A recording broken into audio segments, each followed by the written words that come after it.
자, 오늘은 이제 바울이 아덴이라는 도시에 들어갑니다. 아덴이라는 도시. 바울이 이 선교를 다니는데 작은 도시들, 작은 도시들도 가고 좀 큰 도시들도 갔는데 어디에서 복음을 전하느냐는 굉장히 중요한데요. 특별히 아덴이라는 도시에 들어왔어요. 이 아덴은 오늘날 그리스의 아테네입니다. 그죠? 아테네. 이 아덴은 문명의 꽃을 피운 곳입니다.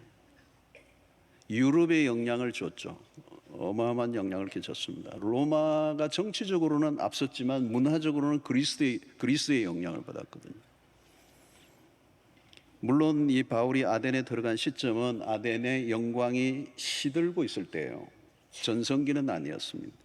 그러나 그럼에도 불구하고 이 아덴은 정치, 예술, 문화, 철학, 종교의 도시입니다. 무엇보다도 인간의 지성을 자랑하는 도시예요. 우리가 잘 아는 이 플라톤, 철학자 플라톤, 그야말로 아리스토텔레스를 제자로 삼았던 이 플라톤이 400여 년 전, 이 바울보다 400여 년 전쯤에 아카데미를 설립한 곳이기도 합니다. 여러분, 이 아덴이야말로 서양 문화의 요람입니다. 이 아덴은 인간의 사상으로 가득해 있는 지성을 자랑하는 이 도시, 화려한 도시 안에 이 바울이 복음을 들고 들어간 것입니다. 자, 아덴이 처음 목격한 것은 우상으로 가득한 모습이었습니다. 16절에 보니까 바울이 아덴에서 그들을 기다리다가 그 성에 우상이 가득한 것을 보고 마음에 격분했다 그랬습니다. 아덴은 화려한 도시죠. 겉으로 보면 볼거리가 많은 도시입니다. 요즘도 여행 가면 이 그리스는 구경거리가 그냥 널려져 있습니다. 어쩌면 바울은 잠시의 그 치열한 사역을 내려놓고 이 아테네의 거리를 거닐면서 휴식을 취할 만도 해요. 그 도시를 거닐면서 그 아덴의 화려한 문화를 향유하면서 말이죠. 그 화려한 신전들, 다양한 예술 작품들이 넘쳐나는 곳입니다. 아크로폴리스에 있는 파르테논 신전은 오늘날에도 그 위용이 엄청나죠. 그 언덕 위에 높이 세워진 그 파르테논 신전은 요즘도 볼만한 거리죠. 여러분, 오늘날에도 미국의 할리우드나 뉴욕의 맨하탄이나 이런 대도시에 가면 얼마나 화려합니까? 근데 그리스도인들은 세상을 바라보는 시선이 좀 달라야 합니다. 세상의 문화에 일방적으로 매료되어 놀거리와 볼거리의 마음을 빼앗겨서는 안 되는 것이죠. 왜? 세상의 문화 안에 숨어 있는 것들이 있기 때문에. 물론 좋은 것들도 있습니다. 여러분, 세상의 문화 안에 너무 좋은 것들이 많죠. 멋있는 좋은 그림들, 미술 작품들 갤러리에서 보는 거 얼마나 좋아요. 고전음악들 안에 우리의 영감을 주는, 우리의 마음에 쉼을 주고 평안을 주는 이 고전음악들. 그러나 여러분, 우리가 분별력이 필요해요. 바울은 이 아덴의 화려한 문화에 마음을 빼앗기지 않았습니다. 왜냐하면 그 문화 안에 숨어있는 거대한 우상 숭배의 실체를 보았기 때문이에요. 여러분, 좋은 문화란 무엇일까요? 그 표현들 안에 하나님의 영광을 드러낼 수 있어야 돼요. 하나님의 지문이 있거든. 이 세상의 모든 것들이 하나님의 지문을 드러내고 그 아름다움을 추구하면 그 아름다움의 끝에서 하나님의 영광이 드러나게 돼 있단 말이에요. 그런데 아덴의 문화 속에서 창조주보다 피조물들을 형상화하여 그런 것들을 숭배하는 일에 예술성을 발휘하고 있었습니다. 작품들 안에는 하나님을 대적하는 우상거리로 가득했습니다. 그 모습을 보고 그는 분노한 것이죠. 우상을 섬기고 있는 그 인간들에 대한 불쌍히 여기는 마음과 함께 하나님의 자리에 다른 것을 올려놓은 그 모습을 보면서 바울은 매우 역겨워했습니다. 자, 바울은 광장에서 사람들과 변론을 펼쳤는데요. 17절을 보면 해당에서는 유대인과 경건한 사람들과 또 장터에서는 날마다 만나는 사람들과 변론하니 그랬습니다. 여기에도 이 아덴의 도시도 이미 유대인들이 흩어져 있었고 그들이 회당을 만들었고 그 회당에 주로 바울이 가서 복음을 전했지만 또 다른 한 곳은 장터에서는 날마다 사람들과 만나 변론했다. 자, 그런데 그 도시에 영향을 끼치고 있는 두 정신세계가 있었는데, 하나는 이 아덴의 철학자들 가운데 에피쿠로스와 스토아 철학자들이 있었다는 겁니다. 이 에피쿠로스 철학은 오늘 이 부분에서 길게 설명을 할 수는 없지만 간단하게 얘기하면 쾌락주의자들입니다. 이 쾌락은 육체적 쾌락이 아니라 정신적 쾌락주의자들이에요. 정신적 쾌락을 최고의 선으로 여기는 사람, 이들은 가능하면 즐겁게 살아가기를 원하고 고통을 가급적 피하고 어려운 책임은 지지 말고 인생은 짧으니까 인조이, 누려라. 스토아 학파는 인생은 선과 악으로 가득하다, 나쁜 일은 피할 수 없다, 어쩔 수 없이 견뎌내야 한다. 그래서 이 스토아 학파의 철학은 핵심은 금욕주의입니다. 그래, 한쪽은 쾌락주의, 한쪽은 금욕주의입니다. 아마 이것은 오늘의 세상에서도 우리가 볼 수 있는 것들이죠. 선을 위해 고난을 겪어내야 한다. 여러분, 이 스토아 학파는 좀 어두운 면이 있는가 하면 에피쿠로스의 철학은 좀 더 밝은 면들이 있었습니다. 아무튼 이 아덴의 도시는 이 두 가지 철학이 배경을 이루고 있었습니다. 이런 철학을 추종하는 자들이 바울을 아레오바고라는 곳으로 데리고 갑니다. 이 아레오바고는 전쟁의 신 아레스의 언덕이라는 뜻입니다. 특별히 아크로폴리스와 장엄한 신전들이 내려다 보이는 언덕 위에 이 아레오바고라고 하는 광장이 있었어요. 이곳은 토론의 장으로도 알려져 있습니다. 누구든지 새로운 사상이나 철학을 소개할 때 이 토론의 기회를 제공하기 위해서 이 아레오바고가 쓰여졌습니다. 자, 바울은 지적으로 엘리트 의식으로 가득한 사람들에게 설교를 시작했습니다. 여러분, 바울 역시 가말레엘 문화생입니다. 지적인 부분에 있어서 그 누구에게도 뒤지지 않을 만큼 지성을 갖추고 있었던 사람이에요. 이 아레오바고의 광장에서 이 바울은 이제 그 지적인 우월주의에 빠져 있는 엘리트들에게 이제 말씀을 전하고 있습니다. 그동안 해당에서 말씀을 전할 때와 전혀 다른 분위기였겠죠. 아레오바고 광장에서는 변론하기를 좋아하는 사람들로 북적거렸습니다. 인간들에게 지적 호기심이 있습니다. 겉으로는 교양이 있어 보이고 철학적으로 보였으나 안으로 들어가 보면 지적인 유희에 빠져 있는 사람들, 참된 진리의 귀를 기울이기보다는 괴팍한 논리를 펼치기를 좋아하고 그런 것들로 시간을 보내는 사람들, 그것이 그 아레오바고의 사람들이었습니다.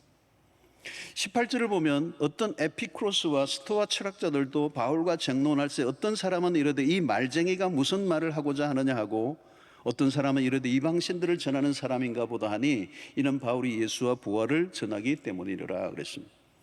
자, 이들이 바울을 향해 뭐라고 얘기하느냐, 말쟁이가 왔다는 겁니다. 이것은 아덴이라고 하는 도시의 환경을 잘 드러내주는 말입니다. 그곳은 말쟁이들로 가득한 곳이었습니다. 말쟁이라는 말 안에 풍기는 것은 뭘까요? 아덴이야말로 말로 먹고 사는 사람들이 많았다는 겁니다. 철학을 논하고 고상한 언변을 늘어놓지만 실상은 말쟁이들, 그럴듯한 말들을 하지만 공허한 말들이었다는 것입니다. 그들이 보기에 바울도 역시 그런 말쟁이의 하나로 보였겠죠. 그래서 말쟁이가 왔다고 얘기한 겁니다. 19절에 보니까 그를 붙들어 아레오바고로 가며 말하기를 내가 말하는 이 새로운 가르침이 무엇인지 우리가 알 수 있겠느냐? 21절에 모든 아덴 사람과 거기서 나그네 된 외국인들이 가장 새로운 것을 말하고 듣는 것 위에는 달리 시간을 쓰지 않음이로라. 이들은 새로운 것에 관심을 가지고 있습니다. 왜 새로운 것을 계속 찾고 있죠? 일종의 지적인 권태 현상입니다. 여러분, 우리가 음식을 먹어도요, 음식이 아무리 맛있어도 매일 먹으려면 먹기 싫어요. 왜요? 식상해지니까. 아무리 좋아도 새로운 걸 원하는 거예요. 이게 인간의 한계입니다. 새로운 음식을 찾듯이 이 지식을 추구하는 사람은 새로운 지식을 계속 찾았던 거죠. 그리고 새로운 것에 사람들은 환호합니다. 자신의 귀를 즐겁게 해주는 걸 원했어요. 그러나 이들이 진정으로 찾는 것은 새로운 것이 아니었습니다.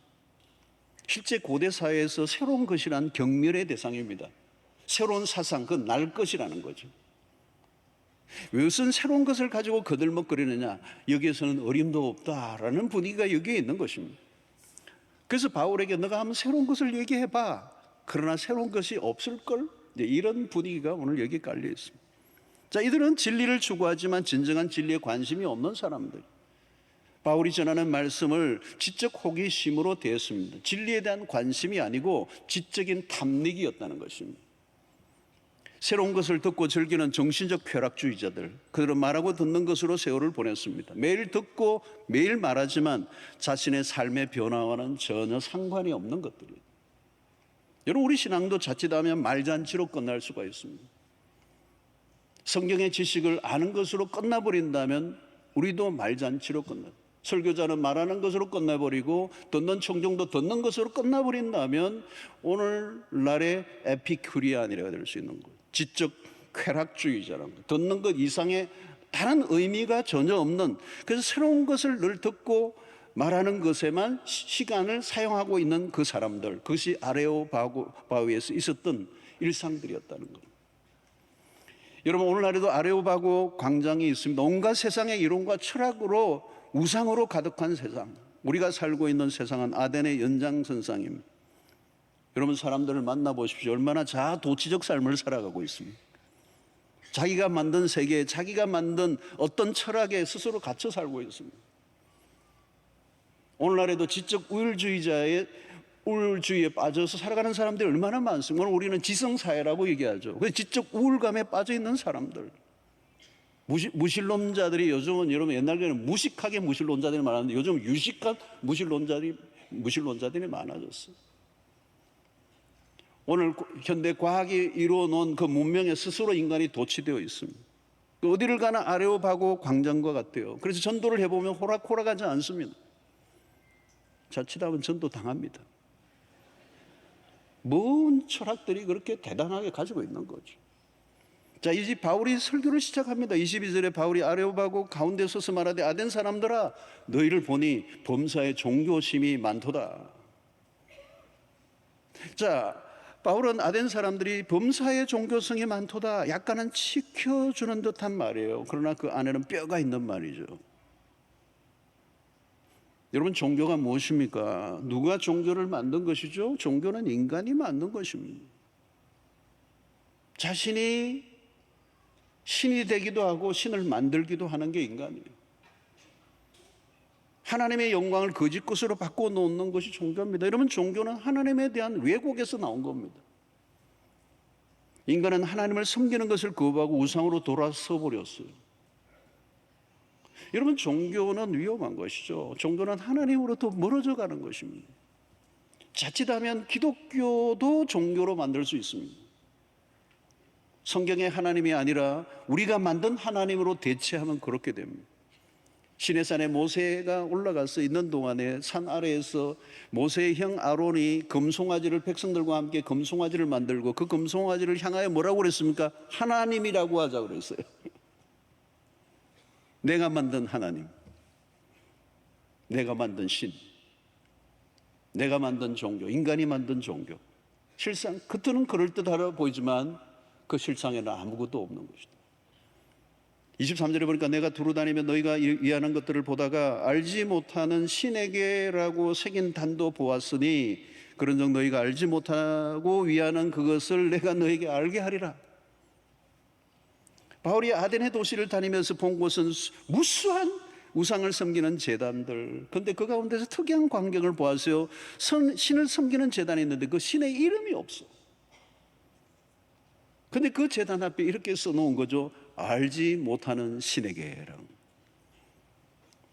여러분, 철학의 도시요, 지성을 자랑하는 철학자들이 넘치고 있었지만 우상 숭배로 가득해요. 무엇을 의미합니까? 지성의 한계를 보여줍니다.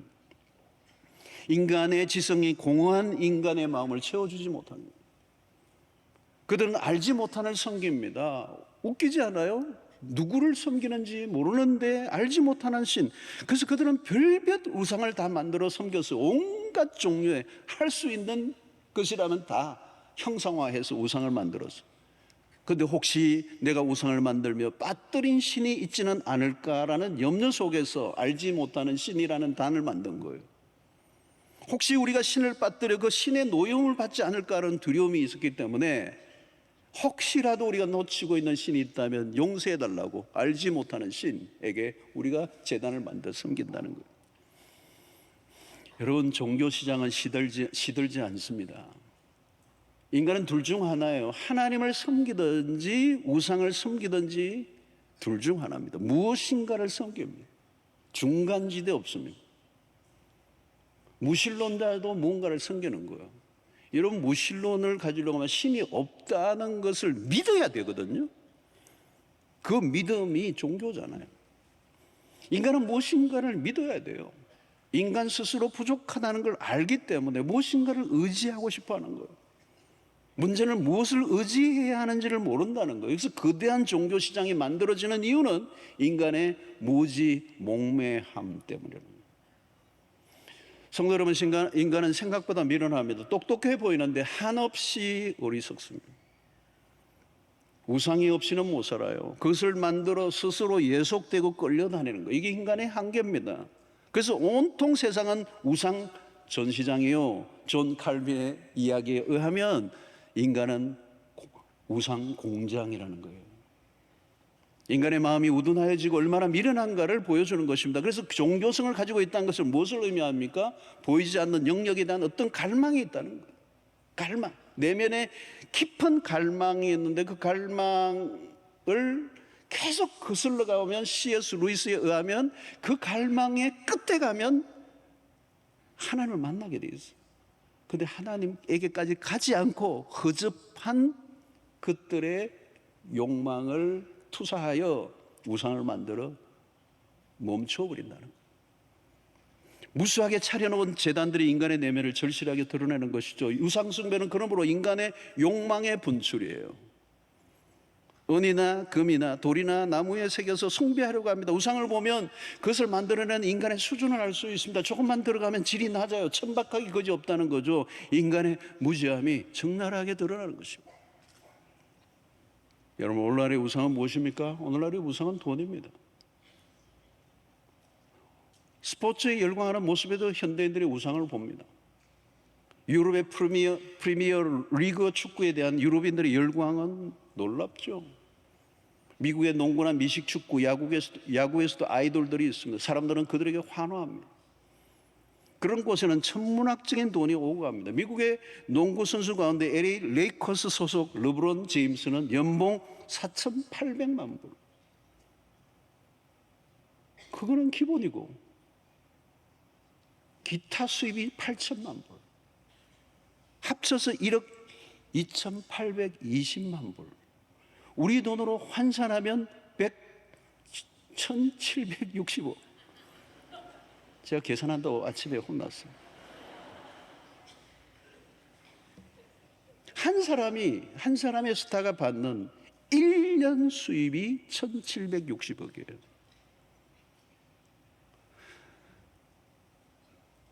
스포츠가 아니라 종교예요. 이건 종교. 한 선수의 수입만 해도 천문학적입니다. 그 수입이 어디로부터 오는 것입니까? 신도들의 헌금. 스포츠교 신도들. 매우 헌신도 높은 광신적 신도들. 팬들이 열광하는 경기장 안은 밋밋한 예배당과 비교가 안 됩니다. 경기장 안에서 울려나오는 그 함성과 응원 열기는 숭배자들의 헌신도를 충분히 감지할 수 있습니다. 오늘날은 이념도 우상화되어 있습니다. 미국의 대선을 통하여 드러난 폭력성이 그런 현상들입니다. 그 민주국가라고 하는 미국 안에서 사람들은 합리성과 민주적 방식을 찾아볼 수가 없습니다. 일방적 광신주의자들, 추종자들이 점점 늘어나고 있습니다. 인간은 자신이 숭배하는 것이 최고로 여기는 오류에 빠집니다. 우상 숭배는 무서운 것입니다. 우상은 전적으로 인간이 고안해낸 것입니다. 29절에 보니까 이와 같이 하나님의 소생이 되었은즉 하나님을 금이나 은이나 돌에다 사람의 기술과 고안으로 새긴 것들과 같이 여길 것이 아니다. 우상을 만들어낸 공장에 가면 강화가 아닙니다. 돌로 우상을 만들다가 어떻게 잘못 찍어가지고 코가 떨어져 나가기도 하고 귀가 떨어져 나가기도 하고 목이 달아나가고 또 불량품은 옆에 너드러져 있고 각종 짐승의 모양과 새의 모양과 바다의 물고기의 모양으로 우상을 만들어내는 거예요. 시편 135편 15절로 18절에 그려놨잖아요. 열국의 우상은 은금이요 사람의 손으로 만든 것이라. 입이 있어도 말하지 못하며 눈이 있어도 보지 못하며 귀가 있어도 듣지 못하며 그들의 입에는 아무 호흡도 없나니 그것을 만든 자와 그것을 의지하는 자가 다 그것과 같으리로다. 차원이 높다는 거, 인간이 만들고 인간이 그것을 의지하고 섬기는 모습. 우리 한국도 여러분 마찬가지예요. 얼마나 많은 걸 섬깁니까 여러분. 어느 집에 가면 그냥 딱 달마 대사가 그냥 고액의 그림이에요. 그 많은 부적들은 누가 만든 것입니까? 그게 무슨 예술성이 있습니까? 무당과 수많은 점쟁이들 무엇을 할 때마다 고사를 지릅니다. 집집마다 뭔가를 모시고 있는 거죠. 여러분들에게는 없습니까? 오늘날에 눈에 보이는 우상 대신 안 보이는 그 무엇, 우리의 마음속에 마시고 있는 어떤 우상은 없습니까? 그건 뭘까요, 여러분? 내가 욕망하는 것입니다. 그 욕망하는 게 커지면서 욕망하는 사람을 집어삼켜 버리는 거예요. 마침내 내가 만든 것에 내가 지배를 당해 버리는 거죠. 우상은 인간이 희망하는 것을 제공해 주지 않습니다. 왜 이렇게 인간은 우상 숭배에 빠지는 것입니까? 이 아덴의 도시에 왜 우상으로 가득한 것입니까? 참으로 섬겨야 할 대상을 아직 만나지 못했기 때문에. 바울은 알지 못하는 신을 섬기는 그들에게 이미 알려진 신 하나님을 소개하고 있습니다. 25절에 또 무엇이 부족한 것처럼 사람의 손으로 섬김을 받으시는 것이 아니니 이는 만민에게 생명과 호흡과 만물을 친히 주시는 이심이라. 하나님이 어떤 분이라고요? 그분은 창조주이시고 만민에게 생명과 호흡을 주시는 분이시다. 사람의 손으로 만든 우상은 사람에게 생명과 호흡을 주지 못한다는 거예요. 아니 우상 자신이 스스로도 움직이지 못한다는 거예요. 그 우상이 크면 이사 갈 때도 힘들어요. 싣고 가야 되니까. 지가 걸어가면 좋은데.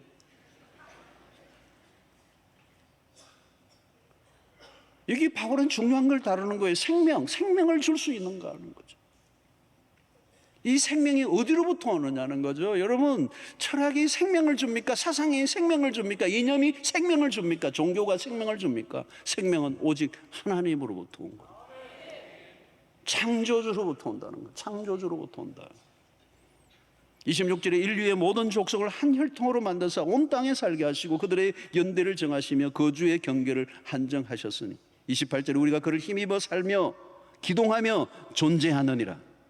너희 시인 중 어떤 사람들의 말과 같이 우리가 그의 소생이라 하니.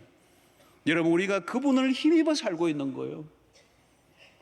그 하나님이 만물을 지으시고 만물을 유지하시고 만물을 섭리하시고 보존하시고 운행하시는 하나님, 우리의 모든 존재는 그분에 의해서 돌아간다. 그래서 30절에 알지 못하는 시대에는 하나님이 간과하셨거늘 이제는 어디든지 사람에게 다 명하사 회개하라 하셨으니 인간의 무지를 이제 바울이 건드리고 있는 거예요. 하나님이 한때는 너희들의 무지로 간과했고 오래 참았다. 그러나 이제 돌이켜야 한다. 회개해야 한다. 이제 심판의 날이 다가온다. 31절에 이는 정하신 사람으로 하여금 천하를 공의로 심판한 날을 작정하시고 이에 그를 죽은 자 가운데서 다시 살리신 것으로 모든 사람에게 믿을 만한 증거를 주셨음이니라 하니라. 하나님의 심판의 날이 정하여져 있다는 거예요. 이 심판은 모든 사람에게 적용될 것이다. 여러분, 이 인류가 피할 수 없는 하나님의 심판대 앞에 서는 날이 옵니다. 우리는 지금 기후변화를 몸으로 읽고 있어요. 이 기후변화, 이 기후 생태계의 변화가 인류에게 어떤 재앙을 가져올지에 대한 염려들을 하고 있고요. 전쟁도 마찬가지죠. 이 전쟁이 끝이 나지 않아요. 우크라이나와 러시아의 전쟁, 서방의 국가가 러시아를 강하게 압박하면 루틴이 아니고 푸틴이 핵을 만지작거리고 있어요. 이스라엘과 이 팔레스타인에 일어나는 전쟁도 쉽게 끝날 전쟁이 아니에요. 북한도 역시 핵 미사일을 지금 준비하고 있어요. 핵 문제, 전쟁의 문제, 기후의 문제. 그러나 여러분, 그런 것보다 더 무서운 게 있어요. 심판의 날이에요. 그런 것들에 의해서 인류가 멸망하지 않아요. 멸망하는 것은 하나님의 심판이에요. 이제 알지 못하는 신을 섬기는 시대가 지났다. 우상 숭배의 죄를 지적하고 회개를 지적하는 거죠. 자, 바울의 설교를 보면 다른 도시의 설교와 좀 다릅니다. 철학과 지식의 도시 아데네의 사람들을 의식한 나머지 바울은 십자가 부활의 복음을 선명하게 전하지 못했다는 평가를 받습니다. 혹자는 바울이 아덴의 철학적 분위기에 다소 위축이 된 것 아닌가. 그래서 그리스도와 십자가의 도를 전하는 데 소극적이었다는 것이죠. 그래서 바울의 설교는 지적으로 기울어지고 마침내 복음을 충분히 전하지 못한 것이 아데네스의 사역의 열매가 적은 것으로 나타났다고 해석하는 사람들이 많습니다. 33절로 34절은 이에 바울이 그들 가운데서 떠나며 몇 사람이 그를 가까이하여 믿으니 그 중에는 아레오바고 관리 디오누시오와 다마리아라 하는 여자와 또 다른 사람들도 있었더라. 몇 사람. 여러분, 앞에 다른 도시에서는 폭발적인 반응이 일어났어요. 많은 사람들이 주께로 돌아왔다. 그런데 여기에서는 몇 사람이 돌아왔다는 거죠. 사역의 열매가 적었어요. 아덴은, 이 도시는 사도행전에서는 다시는 언급되지 않아요. 여기밖에 없어요. 그리고 이곳에 교회가 세워졌다는 기록을 찾아볼 수 없어요. 앞에는 지나간 자리에 교회가 다 세워졌어요. 바울의 선교 사역에 특이한 기록을 남긴 곳입니다. 바울은 유식한 사람들이 많이 모인 아덴에서는 무엇인가 다른 이야기를 해야 한다는 부담을 가졌던 것인지도 모릅니다. 원색적인 복음이 아닌 세상의 철학과 사상을 가미한 것입니다. 바울은 철학의 도시에서 약간 흔들렸던 것이죠. 그래서 지성적이기는 했지만 복음을 복음으로 전달하는 일에 소극적이었다. 여러분, 복음을 전할 때 복음을 받아들이는 대상을 아는 것은 굉장히 중요합니다. 말씀을 듣는 청중에 대한 이해 분석을 해야 그 청중에게 가장 적합한 메시지를 전할 수 있거든. 그러나 지나친 청중에 대한 고려는 메시지를 희석시킬 수가 있어. 복음을 그대로 전하면 약간 무식한 사람처럼 취급을 받을 수 있을까 생각하여 굉장히 세련되게 포장하여 말씀을 전하려고 할 때 오히려 설교자가 딜레마에 빠진다는 거예요. 복음을 전할 때 다른 것을 덧붙이거나 빼면 안 됩니다. 복음을 멋지게 포장하려고 해서는 안 돼요. 십자가의 복음은 매우 단순합니다. 복잡하지 않습니다. 어떻게 보면 투박하고 거칩니다. 여러분, 우리가 전도하면요, 그 투박한 거예요. 그게 유식한 얘기, 논리가 없습니다. 당신은 죄인이야. 죄인은 지옥이야. 죄인은 지옥 가.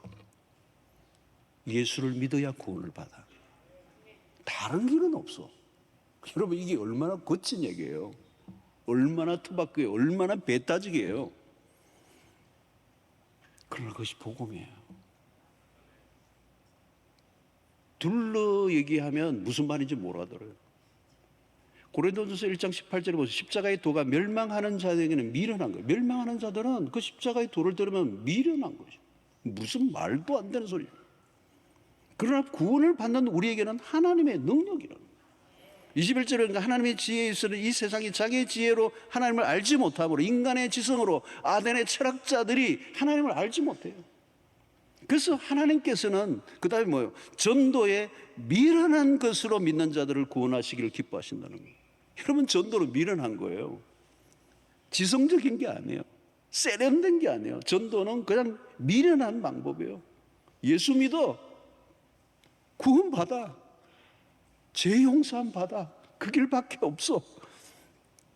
22절 24절 보니까 유대인은 표적을 구하고 헬라인은 지혜를 찾으나 우리는 십자가에 못 박힌 그리스도를 전하니 유대인에게는 그리끼는 것이요 이방인에게는 미련한 것이로되 오직 부르심을 받은 자들에게 유대인이나 헬라인이나 그리스도는 하나님의 능력이요 하나님의 지혜니라.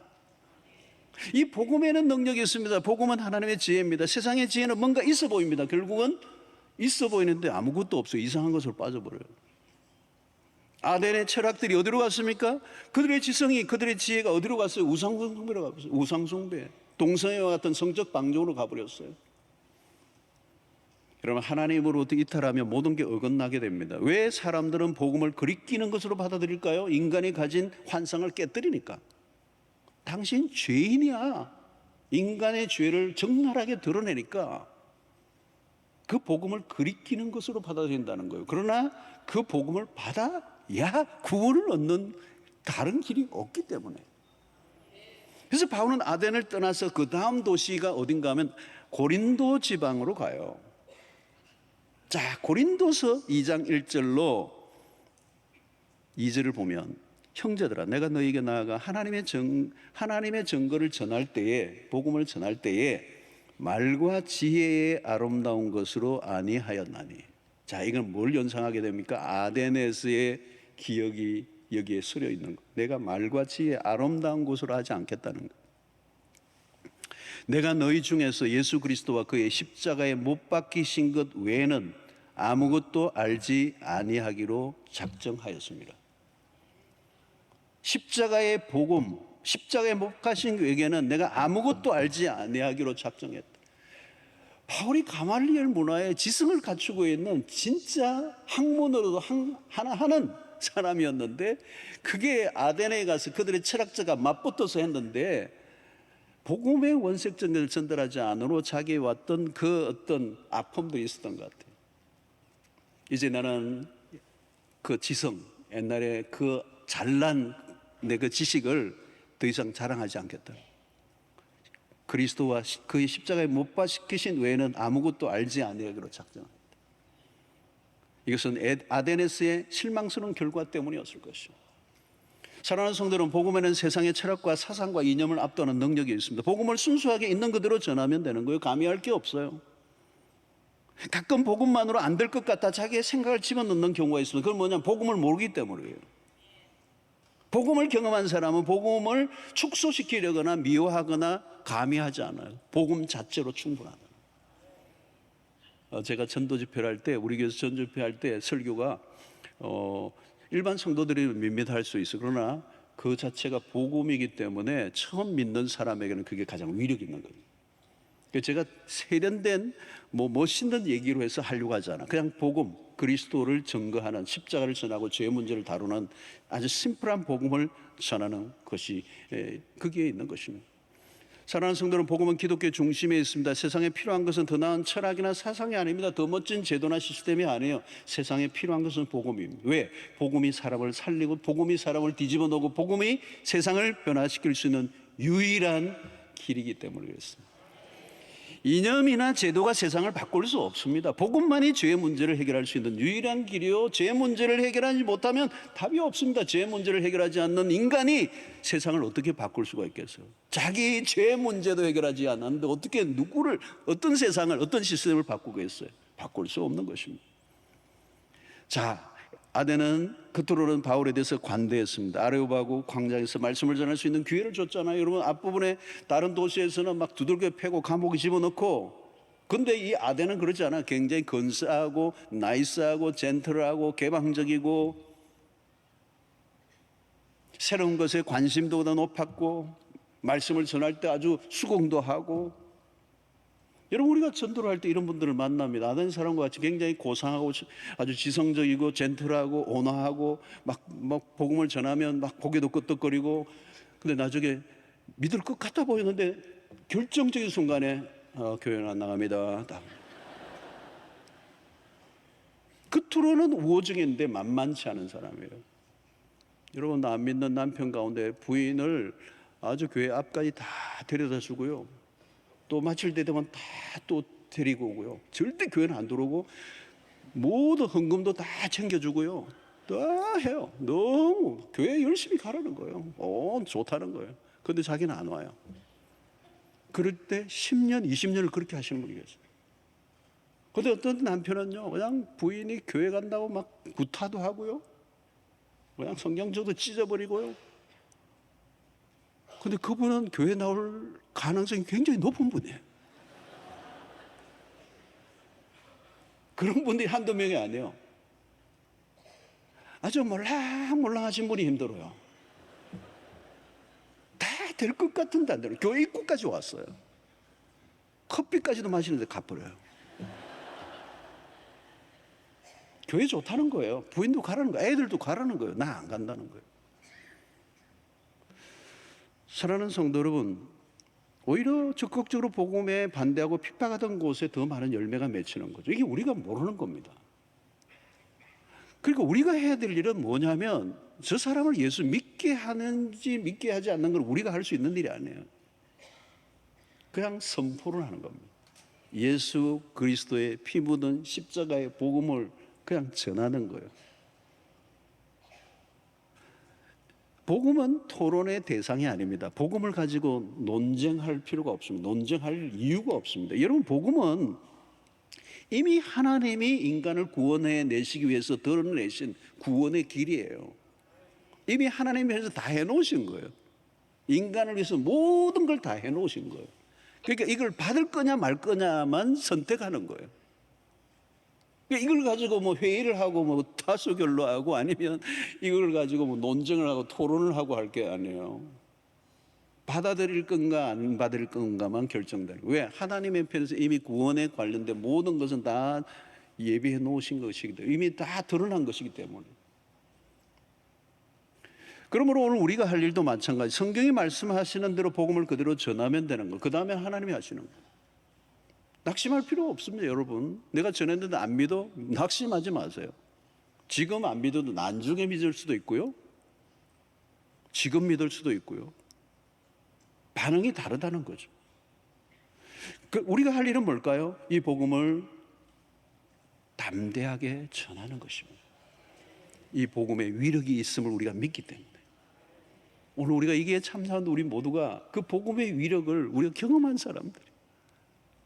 이 복음은 하나님의 지혜요, 하나님의 능력입니다. 담대해야 돼요. 용기 있게. 이 기쁨의 복음의 소식을 언제 어디서나 외쳐야 할 복음이요, 그 복음만이 인류의 유일한 소망이 되는 줄로 우리가 믿습니다. 예수 외에 다른 길이 없습니다. 아덴의 사람들이 가졌던 그 우상들, 그들의 지성과 그들의 철학과 사상이 우상 숭배를 만들었습니다. 그들은 하나님을 알지 못하는 그 무지 속에 알지 못하는 신을 섬겼던 거예요. 오늘 바울은 이미 알려진 창조주 하나님, 오늘 우리의 모든 것을 주관하시는 그 하나님께로 돌아오고 회개하라고 촉구하고 있습니다. 사랑하는 성도 여러분, 오늘 이 시간 혹시 아직도 예수 그리스도를 인격적으로 받아들이지 않고 믿지 않는 분이 있으면 돌아오십시오. 회개하십시오. 돌이키십시오. 그런 사는 길이 열리게 될 줄로 믿습니다. 예수 외에 다른 길이 없습니다. 이것이 하나님께서 우리에게 주신 하나님의 말씀인 줄로 믿고 이 복음을 담대하게 세상에 증거하는 여러분들 되시기를 주의 이름으로 축원합니다.